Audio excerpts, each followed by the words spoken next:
कैसे हैं आप सब। मुझे आशा है विश्वास है कि आप लोग स्वस्थ और मस्त होंगे। तो आइए चलिए हम लोग आज क्लास बायोलॉजी क्लास फैकल्टी में आप लोग को स्वागत है। इस चैनल पे आप लोग को मस्त वेलकम है टारगेट बायोलॉजी वाले में। तो चलिए हम आज की क्लास बहुत महत्वपूर्ण एकदम धमकदार टॉपिक से चालू करने वाले हैं, जिसके पीछे की क्लास में हम आप लोग को बात किए थे, शेयर किए थे किसके बारे में, सेल्स के बारे में। किसके बारे में? सेल्स के बारे में। कोशिका में हम लोग आपको उससे बात किए थे कि कोशिका में होता क्या है, कोशिका किस प्रकार से हुआ था। तो उसी को आज हम लोग जो पार्ट 2 आपको साथ शेयर कर रहे हैं। तो चलिए आप लोग वीडियो को बिना स्किप किए हुए पूरा वीडियो को देखिएगा और अपने दोस्तों के साथ लिंक को शेयर कीजिएगा, ताकि जब जबरदस्त तरीके से आप लोग को सपोर्ट हो।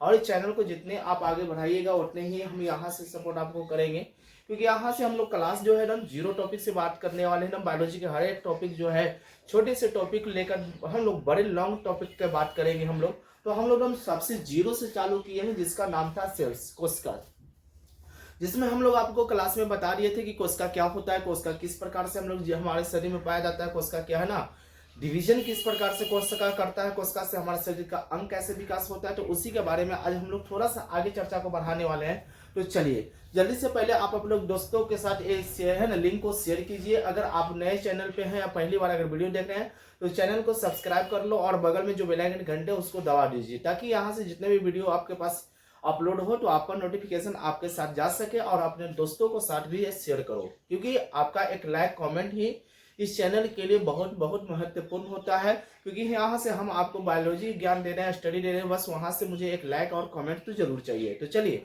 है ना, हम लोग बात कर रहे थे किसके बारे में, सेल्स के बारे में हम लोग देखिएगा।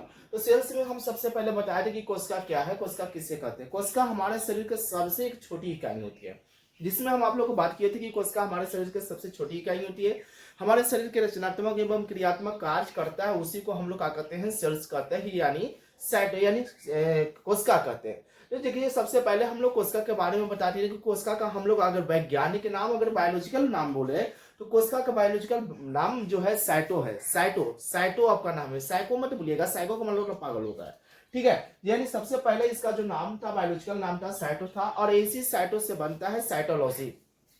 क्या होता है, जब साइटो का अध्ययन किया जा रहा था, बायोलॉजिकल नेम को अध्ययन किया जा रहा था, तो वही बन गया कि साइटोलॉजी। तो कोशिका के बारे में हम लोग बात पूरे डिटेल से कर दिए हैं और आपको पीडीएफ भी मिल जाएगा। अगर आपको पीडीएफ चाहिए पूरा सेल्स के बारे में तो आपको पीडीएफ भी मिल जाएगा। बस आप उस अपने का कमेंट में आप इसको मांगिए, कमेंट में कीजिए, कमेंट आपका जब हम देखेंगे तो वो आपको वहां से पीडीएफ भी मिल जाएगा। चलिए तो यहाँ पर देखिएगा कोशिका का सबसे पहला जो नाम पड़ा था वो साइटो बना था। क्या बना था? साइटो बना था। कोशिका का सबसे जो पहला नाम था साइटो बना। साइटो से बनता है साइटोलॉजी बनता है। क्या बनता है? साइटोलॉजी बनता है। और इसी कोशिका का खोज जो सबसे पहले प्लांट कोशिका का, मरे हुए कोशिका का, जो मरे हुए कोशिका रहे चाहे जीवित कोशिका रहे, सबसे पहले मृत कोशिका का और प्लांट कोशिका का, कोशिका का सबसे पहले जो कोशिका को खोजा गया था वो पादप कोशिका को खोज किया गया था। और वो कौन सी कोशिका का खोज किया गया था? मृत कोशिका का खोज किया गया था। और कोशिका का खोज करने वाले थे जिनका नाम था रॉबर्ट हुक ने किए थे। और कब किए थे? 1665 ईस्वी में किए। ऑलरेडी हम पीछे के क्लास में बता दिए थे। उसके बाद हम लोग जीवित कोशिका की बात करते हैं। तो जीवित कोशिका का जो खोज करने वाले थे एंटोनी न्यूमैन लीवनहॉक ने किए थे। ये 1674 ईस्वी में कोशिका के बारे में खोज किए थे। और इसी कोशिका के बारे में जो सिद्धांत दिए थे, कोशिका ध्यान दीजिएगा, कोशिका हमारे शरीर के एक सबसे छोटी इकाई है। ये न कह दीजिएगा कि कोशिका हमारे शरीर का एक छोटी अंग होते हैं, नहीं, छोटी अंग नहीं है। कोशिका हमारे शरीर के सबसे छोटी इकाई होती है। आपको पता चल जाएगा अंग और इकाई में अंतर क्या होता है। तो याद रखिएगा, कोशिका का अगर जैसे पूछेगा कि हमारे शरीर का सबसे छोटी अंग क्या है, तो वो कोशिका नहीं है, इकाई अगर कह देगा तो वही क्या है, हमारा कोशिका है। तो इसी जीवित कोशिका का खोज कौन किए थे? एंटोनी न्यूमैन लीवनहॉक ने किए थे, जीवित कोशिका का खोज किए थे। और इसी कोशिका को जो सिद्धांत जो देने वाले थे, जिनका नाम था सलाइडन और स्वान। इसी सलाइडन और स्वान ने बताए थे कोशिका के सिद्धांत के बारे में और कोशिका के बारे में बताए थे, डिफिनेशन को बताए थे कि कोशिका हमारे शरीर के सबसे छोटी इकाई होती है, जो शरीर के रचनात्मक एवं क्रियात्मक इकाई के जो कार्य करता है, उसी का नाम पड़ा था। क्या नाम दिए थे? सलाइडन और स्वान दिए थे। और हमारे पृथ्वी पर अगर बात करेगा कि सबसे छोटी जो कोशिका जो होता है वो कौन सी कोशिका होता है? माइकोप्लाज्मा होता है, सबसे स्मॉल सेल्स। यानी पूरे स्मॉल सेल्स की बात करें, सबसे छोटी कोशिका की बात करें तो किनके बारे में जाता है? यानी माइकोप्लाज्मा का होता है। सबसे जो बड़ा कोशिका होता है, कौन सी कोशिका होता है? सबसे बड़ी कोशिका की बात करें तो सबसे बड़ी कोशिका जो होता है वो शुतुरमुर्ग का अंडा होता है। शुतुरमुर्ग एक पक्षी है और उसी का जो अंडा होता है सबसे बड़ा कोशिका होती है, कोशिका होती है। चलिए, और उसी कोशिका के अंदर मान के चलो कि एक प्रकार का आपका कोशिका हो गया, ठीक है, एक प्रकार का कोशिका हो गया, और कोशिका के जो अंदर जो केंद्रक का जो खोज करने वाले थे, वो केंद्रक का जो खोज करने वाले थे जिनका नाम था, ध्यान दीजिएगा, इसी का नाम था, जो कोशिका के अंदर जो केंद्रक का जो खोज किए थे इनका नाम था रॉबर्ट ब्राउन। क्या नाम था? रॉबर्ट ब्राउन किए थे। जो कब किए थे? 1881 ईस्वी में क्या किए थे? कोशिका के अंदर केंद्र का खोज करने वाले थे रॉबर्ट ब्राउन। रॉबर्ट हुक ने कोशिका का खोज किए, सबसे पहले मृत कोशिका का खोज किए थे। सबसे पहले ध्यान दीजिएगा, मृत कोशिका का खोज किया गया था, प्लांट्स का किया गया था, और उसी कोशिका के अंदर जो केंद्र का खोज करने वाले थे जिनका नाम था रॉबर्ट ब्राउन किए थे। और कब किए थे? यानी 1881 ईस्वी में किए थे। और यही हमारा जो सबसे छोटी जो कोशिका तंत्र होता है, क्या होता है? सबसे जो कोशिका, छोटी जो कोशिका तंत्र होता है उसको हम लोग सन्नायु कहते हैं। क्या कहते हैं? ध्यान दीजिएगा, यहाँ से कंपेटिटिव में क्वेश्चन पूछा गया है कि सबसे छोटी कोशिका तंत्र क्या होता है, जिसका नाम है सन्नायु। क्या होते हैं? सन्नायु। यहाँ पे आपको छोटे छोटे टॉपिक लेकर बात की है ताकि आपको ज्यादा लॉन्ग ना क्लास ना हो। अगर इसका आपको वीडियो चाहिए या पीडीएफ चाहिए तो आप कमेंट कीजिए, इसके बारे में हर एक बात को तोड़ के बता दिया जाएगा। अगर आपको पीडीएफ मिल चाहिए तो आपको पीडीएफ अवेलेबल कराया जाएगा, बस एक कमेंट पर, ठीक है। उसके बाद ये तो आपको क्लियर हो गया। आप उसके बाद देखिए, अगर हम लोग बात करेंगे मानव की, बात करेंगे किसके बारे में? बात करेंगे मानव के बारे में। तो मानव में सबसे जो छोटी कोशिका होता है वो शुक्राणु स्पर्म होते हैं। क्या होते हैं? स्पर्म होते हैं। और सबसे बड़ी जो कोशिका होता है वो अंडाणु होते हैं। ध्यान दीजिएगा, जो पुरुष में जो होता है स्पर्म जो होता है, शुक्राणु जो होता है, शुक्राणु जो होता है जो पुरुष के शरीर से उत्सर्जन होता है, शुक्राणु जिसको वीर्य स्पर्म बोलते हैं, वही हमारा शरीर का सबसे छोटी कोशिका है। अगर मानव की कहे तो, अगर स्मॉल ऐसे ही कह दे तो हम लोग किसकी बात करेंगे? माइकोप्लाज्मा की बात करेंगे। अगर मानव लगा कर दे दे कि मानव में सबसे छोटी किसका है, ह्यूमन में अगर कहेंगे कि ह्यूमन में जो है सबसे स्मॉल सेल्स क्या होता है, तो वो स्पर्म होता है, शुक्राणु होता है मानव में। और ये सिर्फ एक किसमें होता है? ये पुरुष में होता है। किसमें होता है? पुरुष में स्पर्म होता है। किसमें होता है? पुरुष के शुक्राणु जो होता है वो सबसे क्या होती है? सबसे जो होती है छोटी होती है। सबसे क्या होती है? छोटी होती है। अगर सबसे 12 करे तो ये पुरुष, अगर 12 करे तो वो किसमें पाया जाता है? स्त्री में पाया जाता है। वो स्त्री में क्या पाया जाता है? अंडाणु पाया जाता है। क्या पाया जाता है? अंडाणु। तो अगर छोटी की बात करें तो स्पर्म यानी शुक्राणु होता है।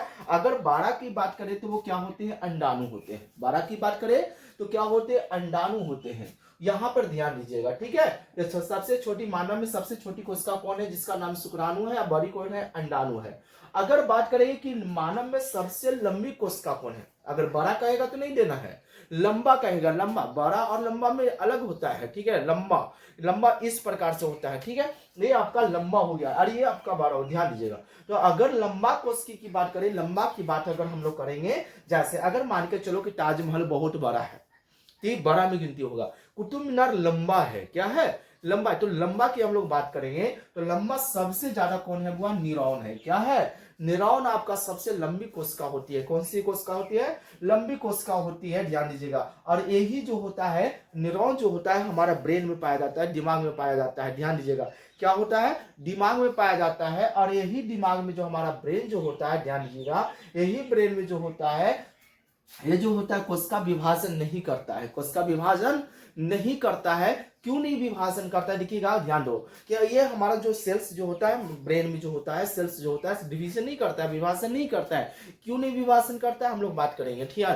ध्यान दीजिएगा, हमारे शरीर का हर एक पार्ट जो होता है वो विभाजन करता है। विभाजन हमारे सेल्स डिवीजन करता है, लेकिन ब्रेन का जो कोशिका जो होता है कभी डिजाइन यानी जो है यानी विभाजन नहीं करता है। इसलिए ध्यान दीजिएगा कि हमारे सेल्स में अगर हमारा हाथ गोड़ में चोट लग गया तो वो क्या करेगा? सेल्स काम करेगा। क्यों करेगा? मान के चलो कि यहाँ पर सेल्स खत्म हो जाए, क्या हो जाए? सेल्स खत्म हो जाए। तो सेल्स खत्म हो जाता है तो वो क्या करता है? वो सेल्स विभाजन करता है। क्या करता है? विभाजन करता है। यानी एक सेल से क्या हो जाता है? टूट जाता है। एक सेल से दो हो जाता है। तो मान के चलो कि किसी जगह पर अगर कोशिका मर गया, जैसे मान के चलो अगर चोट लग गया, क्या कर लिया, चोट लग गया, अगर चोट लग जाता है तो वहां पर कोशिका विभाजन करता है, क्या करता है, उसके बगल वाले जो कोशिका होता है, और वो करवाता कौन है, लाइसोसोम करवाता है, क्योंकि हमारा बॉडी में जो होता है वो लाइसोसोम पाया जाता है, लेकिन ब्रेन में लाइसोसोम की मात्रा नहीं पाया जाता है। ध्यान दीजिएगा, ब्रेन में जो है लाइसोसोम की मात्रा नहीं पाया जाता। वही लाइसोसोम क्या करता है, ध्यान दीजिएगा कि लाइसोसोम अगर चोट कोशिका मर गया तो उस लाइसोसोम क्या करता है कि मरे हुए कोशिका को क्या करता है, गला देता है, अपना एसिड छोड़ता है, और लाइसोसोम का उस जगह का कोशिका, मरा हुआ कोशिका क्या करता है, खत्म होता है। लेकिन उसके बगल वाले जो लाइसोसोम होते हैं वो क्या करता है कि यह नहीं, सॉरी, कोशिका जो होता है वो अपने शरीर को तोड़ देता है, अपने शरीर को क्या करता है, तोड़ देता है। और जो एक से दो भागों में बटा, तो एक तो अपने उसी जगह पर आ गया, और एक जहां पे कोशिका मरा हुआ था एक को वहां भेज देगा। इसलिए हमारा शरीर में जो होता है वो कोशिका को पूर्ति करने लगता है। लेकिन ब्रेन में जो ऐसा बात नहीं होता है, इसलिए देखते होंगे कि पुलिस से हम लोग को कहता है कि ध्यान दीजिएगा कि हेमलेट बनाकर पहन के चलो, क्योंकि हमारा सेल्स माथा में जो होता है, ब्रेन में जो होता है, सेल्स विभाजन नहीं होता है। अगर देखिएगा, अगर हल्का मारे तो वो अगर माथा ऊपर के ऊपरी भाग पर चोट लगे तो सेल्स विभाजन कर लेगा, उसके बाद और मारेगा तो खून बहेगा तो वो भी सेल्स विभाजन करेगा। लेकिन अगर उसके बाद मारेगा तो क्या करेगा, खोपड़ी पर लगेगा तो वो भी सेल्स विभाजन कर देगा। लेकिन अगर जबरदस्त तरीके से मार दिया तो जहां ब्रेन में अगर चोट आ गया, सेल्स मर गया, तो समझो कि उस जगह पर घात बना लेगा और क्या करेगा, विभाजन घात कर लेगा। जब बताइएगा मर ही गया सेल्स तो क्या करेगा, वो तो गंदे पदार्थ बनाएगा। उसके बाद हम आगे के टॉपिक में बताएंगे कि किस प्रकार से ब्रेन कैंसर होता है। जब सेल्स विभाजन होता नहीं है तो हमारे शरीर में जो होता है वो 90% जो होता है, ध्यान दीजिएगा, सबसे जो हमारा ब्रेन में जो होता है 90% जो सेल्स विभाजन नहीं करता है, मात्र कुछ 10% जो होता है वो विभाजन करता है। वो इसी के कारण ब्रेन कैंसर होता है। और वो कौन सा विभाजन करता है मैं आपको बताऊंगा, ठीक है। लेकिन 90% जो होता है वो कोशिका विभाजन यानी हमारा क्या होता है, नहीं करता है। लेकिन अगर हमारे शरीर के अगर कह दें कि सबसे ज्यादा कोशिका विभाजन करने वाला कौन है, तो वो लीवर है। यह है ना, क्या है, लीवर है, वो सबसे ज्यादा विभाजन करता है। अगर मान के चलो कि सेल्स अगर लीवर जो अगर कट भी गया तो वो लीवर जो क्या करेगा, कोशिका विभाजन करके वो पुनः फिर से लीवर को क्या कर लेगा, बना लेगा, ठीक है।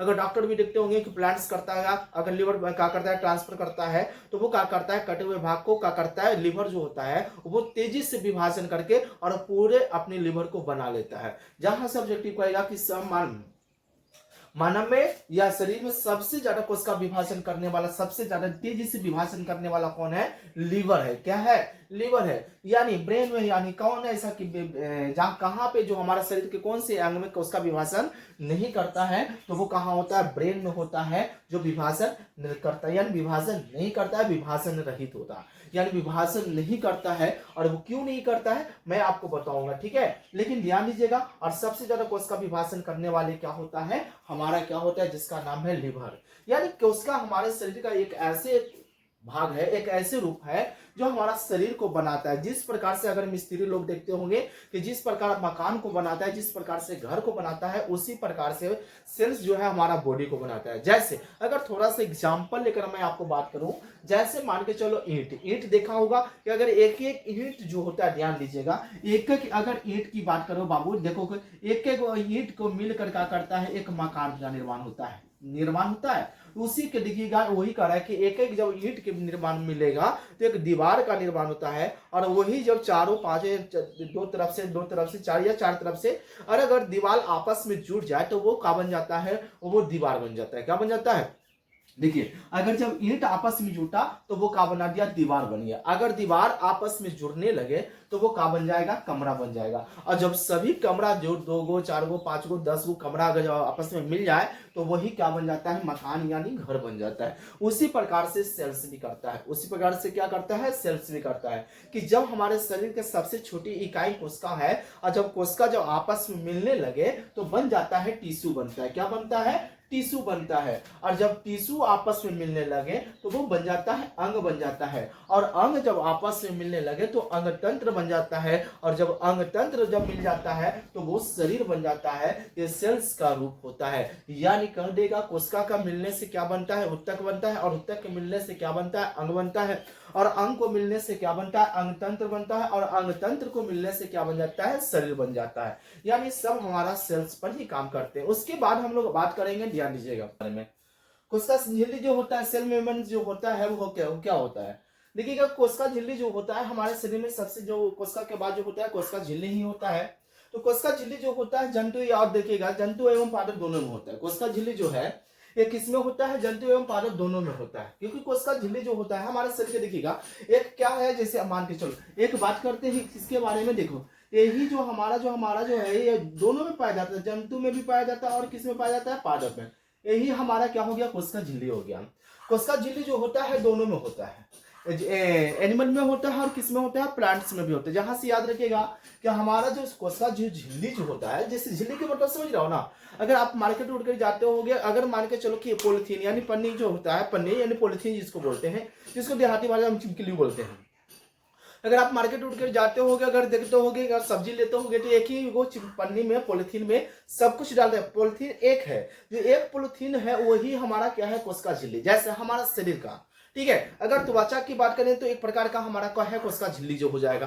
पेड़ पौधे के अगर त्वचा देखते होगे वो भी एक प्रकार का कोशिका, लेकिन सभी में अगर मान के चलो कि एक परत होगा तो वो क्या कहलाएगा, कोशिका झिल्ली कहलाएगा। क्या कहलाएगा, कोशिका झिल्ली। जैसे मार्केट गए, अभी बोल रहे थे कि मार्केट जैसे गए, अगर एक पॉलिथीन में अगर सामान देता है तो वो कोशिका झिल्ली होता है। लेकिन अगर ज्यादा सामान ले लेते हैं, अगर उसमें 2 पॉलिथीन लगा लेता है तो बोलते हैं ना कि भैया फट जाएगा, 2 और पॉलिथीन दे दो, 1 और पन्नी दे दो, लगा दो। तो अगर उसमें 2 पॉलिथीन लग गया, 3 पॉलिथीन लग गया तो वो कोशिका झिल्ली नहीं, कोशिका भित्ति बन जाएगा। क्या बन जाएगा, यानी अभी जस्ट बताया कि जो 2 या आपस में मिलते हैं तो वो भित्ति बन जाता है। अगर सिंगल रहेगा तो वो क्या रहेगा, झिल्ली रहेगा। क्या रहेगा, झिल्ली रहेगा। तो यही जो होता है कोशिका झिल्ली जो होता है दोनों में होते हैं, हम लोग में भी होते हैं और प्लांट्स में भी होता है। एनिमल और प्लांट्स दोनों में कोशिका झिल्ली होते हैं।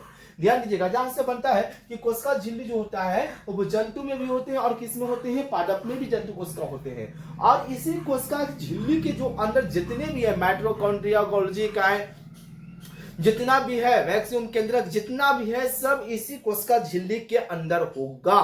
चाहे वो कुछ भी हो, चाहे गोल्जी काय हो जाए, या इंडोप्लाज्मिक रेटिकुलम हो जाए, चाहे लाइसोसोम हो जाए, चाहे केंद्रक हो जाए, चाहे माइटोकॉन्ड्रिया हो जाए, सभी कोशिका झिल्ली के अंदर ही रहते हैं। ध्यान दीजिएगा, तो यही कह रहा है कि जो कोशिका जो झिल्ली जो होता है ये आपका बन गया, क्या बन गया, ये आपका बन गया, ध्यान दीजिएगा, ये आपका बन गया कोशिका झिल्ली है। ये जो आप देख रहे होगे ये क्या हो गया, कोशिका झिल्ली है। एक प्रकार की क्या है, ये आपका कोशिका झिल्ली हो गया, जिसका जो है आकार जो सिंगल रहेगा वो कोशिका झिल्ली कहलाएगा।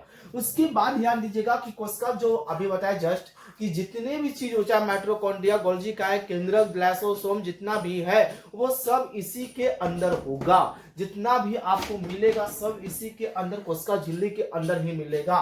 तो कोशिका झिल्ली के देखिएगा, कोशिका के कोई है ना, कोशिका के अंदर सभी अवयव जो होता है इसी कोशिका झिल्ली के अंदर होता है। और ये क्या होता है, अंदर होता है। और ये क्या काम करता है कोशिका झिल्ली की, कोशिका के अंदर जाने वाले पदार्थों पर नियंत्रण करता है। कौन आ रहा है, कौन जा रहा है, सबका रख रखाव, देख रेख सब कौन करने वाला है, जिसको अगर हम बोले कि एक बॉक्स की तरह काम करता है कोशिका झिल्ली।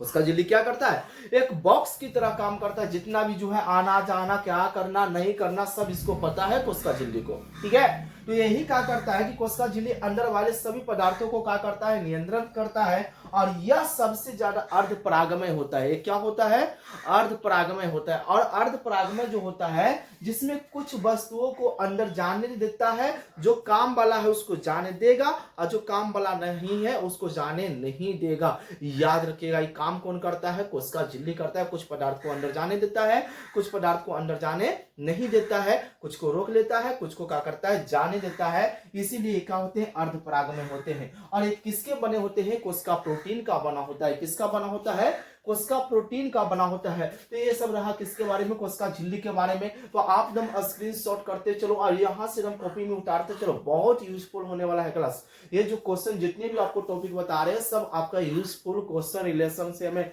ये आपको जो मिल रहा है, एग्जाम के दृष्टि से क्वेश्चन आपको बताया जा रहा है, क्योंकि यहाँ से क्वेश्चन सभी एग्जाम में उठाता है। उसके बाद ध्यान दो कि कोशिका भित्ति के बारे में, सेल वॉल के बारे में बात करेंगे। किसके बारे में, सेल वॉल के बारे में। तो यानी कोशिका भित्ति के बारे में अगर बात अभी जस्ट सपोर्टेड बताएं कि कोशिका झिल्ली, अगर एक कोशिका एक सिंगल होगा तो वो कोशिका झिल्ली कहलाएगा।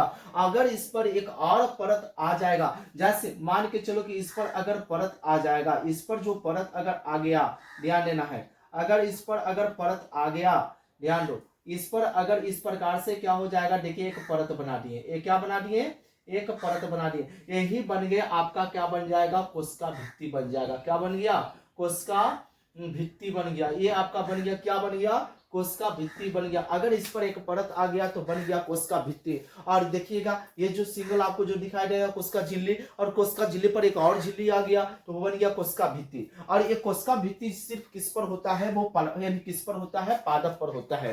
ये सिर्फ किस पर होगा, पादप पर होगा। ध्यान दीजिएगा, ये जंतु में नहीं होते। जैसे मान के चलो कि हम लोग भी इसका यूज करते हो, जैसे हम लोग मान के चलो हमारा शरीर हो गया तो हम लोग कोशिका झिल्ली है, अगर कोशिका झिल्ली को ढकने के काम करते हैं, जैसे हम लोग क्या करते हैं, कपड़ा उपड़ा पहनते हैं, तो एक प्रकार का हमारा कोशिका भित्ति हो गया। क्या बन गया, एक प्रकार का कोशिका भित्ति हो गया। पेड़ पौधे में भी देखते होंगे कि पेड़ पौधे अगर छोटा होता है तो उसका कोशिका झिल्ली कोमल रहता है, लेकिन जैसे जैसे बड़ा पौधा होता है उस पर एक परत आ जाता है, जिसको बोलते हैं ना परत आ जाता है, तो वो क्या बन जाता है, कोशिका भित्ति बन जाता है। क्या करता है, कोशिका भित्ति बनता है। जैसे हमारे शरीर में जो एक कपड़ा जो है हमारे शरीर को रक्षा दे रहा है, सुरक्षा दे रहा है कि नहीं दे रहा है, और है ना, उसके बाद वही क्या करता है, उसके बाद जो पेड़ पौधे में भी क्या करता है, एक सुरक्षा प्रदान करता है। क्या प्रदान करता है, सुरक्षा प्रदान करता है। तो लेकिन इसका जो होता है सिर्फ पादप में होता है, हम लोग में नहीं होता है। हम लोग इसका यूज कर रहे हो, जैसे मान के चलो कि बना हम लोग को कपड़ा किससे बना होता है, कपास से बना होता है। किससे बना होता है, कपास से बना होता है। तो हम लोग इसका यूज करते हैं, लेकिन ऑलरेडी पादप में ही होते हैं। ठीक है,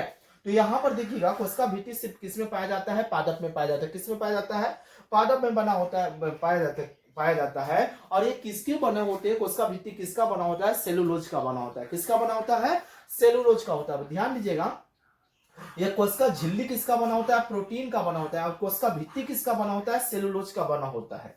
और ये जो इसमें जो होता है, या जीवाणु में होते हैं, कुछ जो जीवाणु जो होते हैं वो पादप में वो होते हैं, वो क्या कहलाता है, ध्यान दीजिएगा, वो क्या कहलाता है ना, प्रेपिडोलाइट है ना, ग्लाइकेन कहलाता है। जैसे ध्यान दीजिएगा कि यह जीवाणु पादप होते हैं। यह कैसे होते हैं, यह एक जीवाणु पादप है। यह क्या है, एक जीवाणु पादप है। यानी पादप में पाए जाने वाले, पादप में पाए जाने एक प्रकार के क्या है, जीवाणु है। पादप में पाए जाने वाला एक प्रकार के क्या है, जीवाणु होते हैं। और इसका जो कोशिका जो भित्ति बना होता है वो किसका बना होता है, प्रेपिडोग्लाइकिन का बना है। लेकिन अगर कोशिका भित्ति पूछ दे तो किसका बना होता है, तो याद रखिएगा क्या, सेलुलोज का बना होता है। लेकिन यह भी क्वेश्चन कर देगा कोशिका भित्ति एक प्रकार की क्या है, तो जीवाणु पादप है। कैसा है, जीवाणु पादप होता है। यह जीवाणु पादप किसका बना होता है, तो प्रेपिडोग्लाइकेन का बना होता है। यहां से ये भी क्वेश्चन उठा सकता है एग्जाम में, कह देगा कि कोशिका भित्ति में जो जीवाणु पादप होते हैं उसका कोशिका भित्ति किसका बना होता है, तो ग्लाइको है ना, प्रेपिडोग्लाइकेन का बना होता है।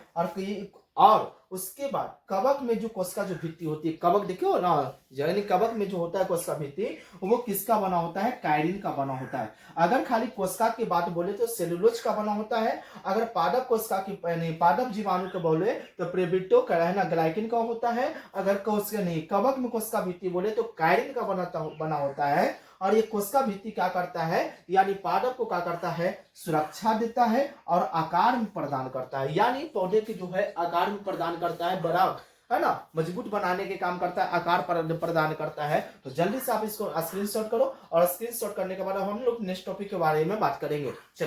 चलिए हम लोग आगे बात करते हैं किसके बारे में, माइटोकॉन्ड्रिया के बारे में। किसके बारे में, माइटोकॉन्ड्रिया के बारे में। तो माइटोकॉन्ड्रिया क्या होता है, ध्यान दीजिएगा, जिसको हम लोग क्या कहेंगे, हमारे शरीर का जो पावर हाउस जो है माइटोकॉन्ड्रिया होता है। जैसे आप देख रहे हो डायग्राम में देख रहे होगे, सभी आपको पिक्चर लगा दिए हैं।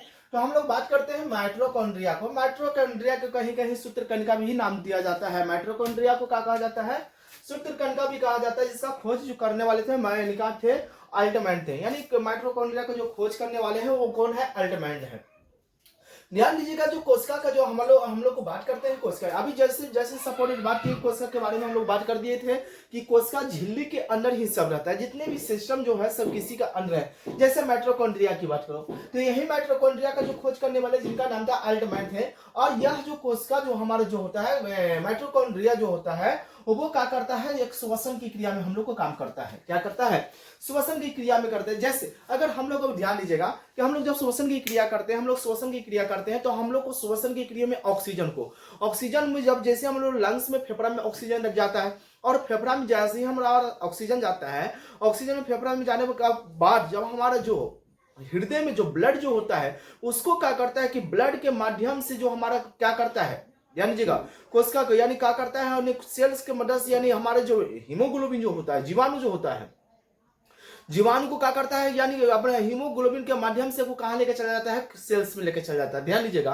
कि जब हम लोग श्वसन की क्रिया करते हैं तो उस सेल्स को कहाँ करता है, उस कोशिका को क्या करता है कि जब हमारे फेफड़े में जाते हैं ऑक्सीजन जाता है और हीमोग्लोबिन क्या करता है कि उस हीमोग्लोबिन क्या करता है कि उसको कहाँ तक जाकर लेकर चला जाता है, कोशिका में लेकर चला जाता है। क्या कहा जाता है, कोशिका में लेकर चला जाता है। और जब कोशिका में लेकर चला जाता है तो हमारे शरीर में पावर आ जाता है। क्या आ जाता है, पावर आ जाता है। और उसी को जो खोज करने जो क्रिया जो करता है, जो जो अंदर जैसे ही जाता है कोशिका में चला जाता है, जैसे ही चला जाता है तो वो एक साइकिल रिएक्शन करता है। यानी कहने का मतलब साइकिल का गुण जैसा वो चलता है, साइकिल क्रिया करता है, जिसको हम लोग अगर कहे कि चेन रिएक्शन करता है। क्या करता है, चेन रिएक्शन करता है, क्योंकि वो कोशिका में जाकर करता है। क्योंकि ऑलरेडी हमारे बॉडी में सभी भाग में कोशिका है, चाहे वो हाथ में कोशिका हो, चाहे पैर में कोशिका, हर एक बॉडी में कोशिका है। और वही कोशिका में ले जाकर पहुंचाता है, यानी हमारा पावर को पहुंचाता है, जिसके कारण हमारा क्या करता है, हमारा पूरा बॉडी जो होता है एक्टिव हो जाता है, एक्टिव है ना, यानी कार्य करने का गुण प्राप्त करता है, यानी चेन रिएक्शन करता है।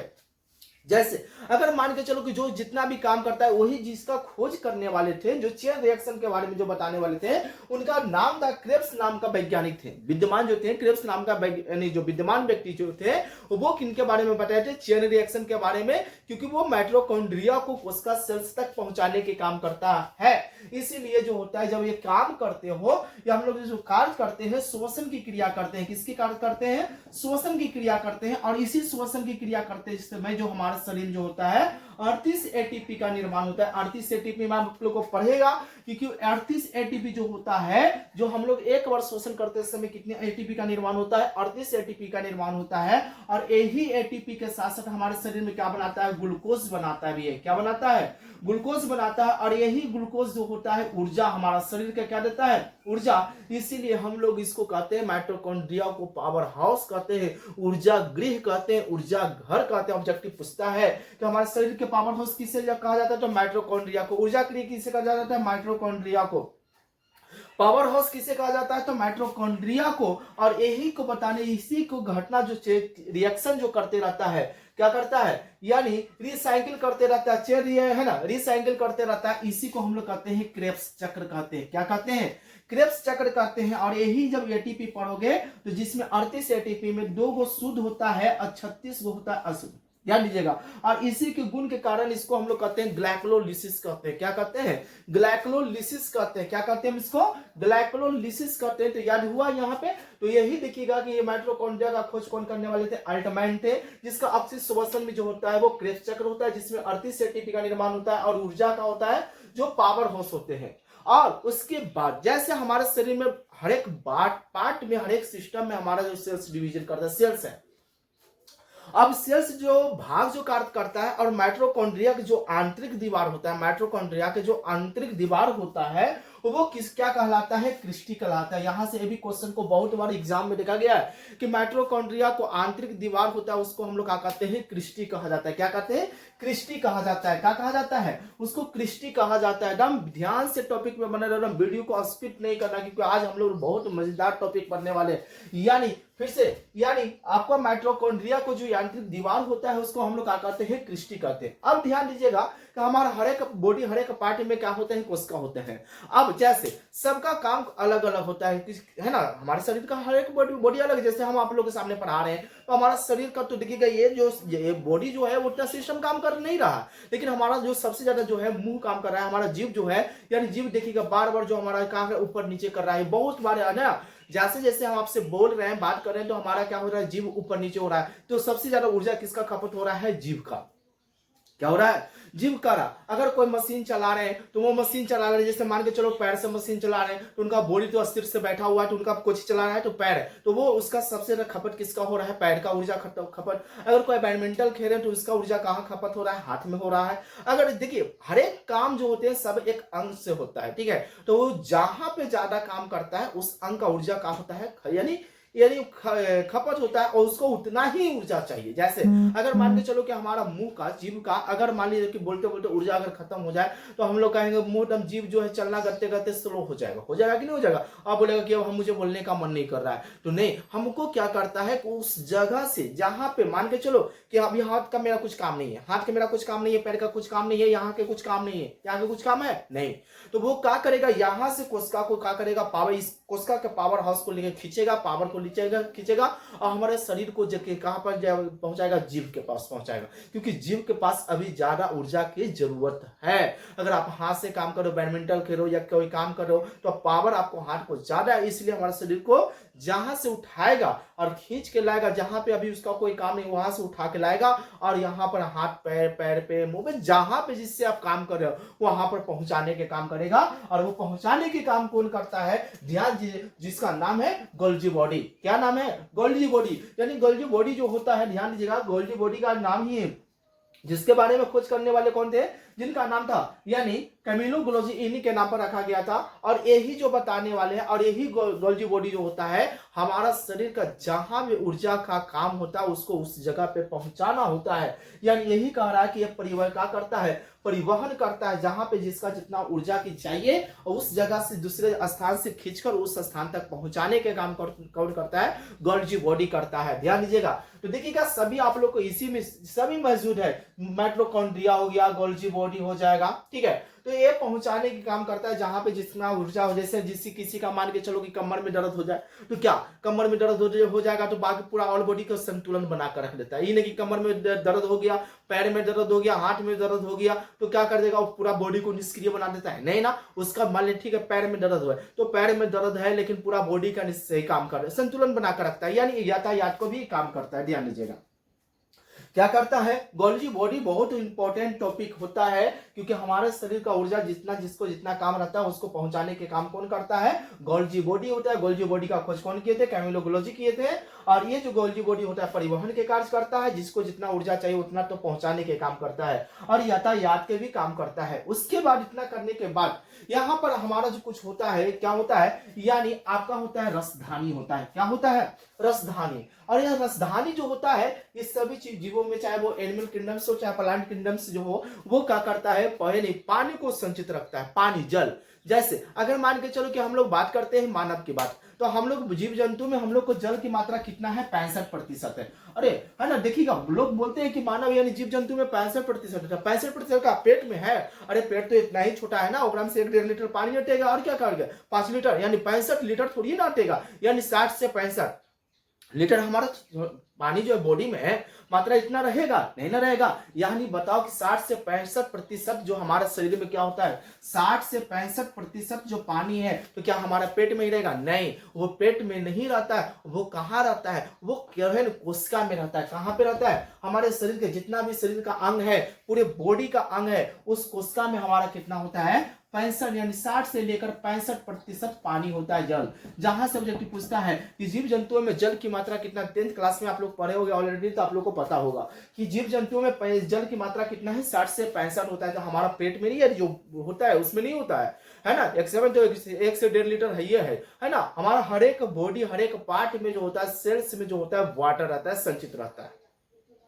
और प्लांट्स में भी रहता है, प्लांट्स में भी पढ़ोगे तो कितना उनमें होता है, 65 से लेकर 99% पानी होता है। ध्यान दीजिएगा, तो क्या होता है उसके भी क्या होता है, तो उसका में भी एक प्रकार का जो होता है सेल्स, जो होता है सेल्स में उसका पानी पाया जाता है। और यही जो पानी को जो स्टोर करने वाला है वो कौन होते हैं, रसधानी होते हैं। और जीव जंतुओं में जो पानी का जो स्टोर करने वाला वो छोटा होता है, स्मॉल होता है। हम लोग है ना, सेल्स डिवीजन जो होता है, नियमित सेल्स डिवीजन करता है, नियमित कोशिका विभाजन करता है, लेकिन पेड़ पौधे वो अनियमित कोशिका विभाजन करता है, इसलिए जो होता है हम लोग में छोटा होता है। यानी वाटर स्टोर जो करने का क्षमता जो होता है वो एकदम छोटा होता है हम लोग में, जल संचित करता है। और हम लोग में क्या होता है, ये छोटा होता है। और पादप में क्या होता है, बड़ा होता है। पादप में क्या होता है, बड़ा होता है, क्योंकि वो अनियंत्रित कोशिका विभाजन करता है। तो क्लियर हुआ, इतना से जल्दी से स्क्रीनशॉट लो, उसके बाद हम लोग आगे टॉपिक बात करें ताराकाई के बारे में। तो देखिएगा ताराकाई के बारे में इसके बात करेंगे कि ताराकाई यानी सेंट्रोसोम क्या होता है।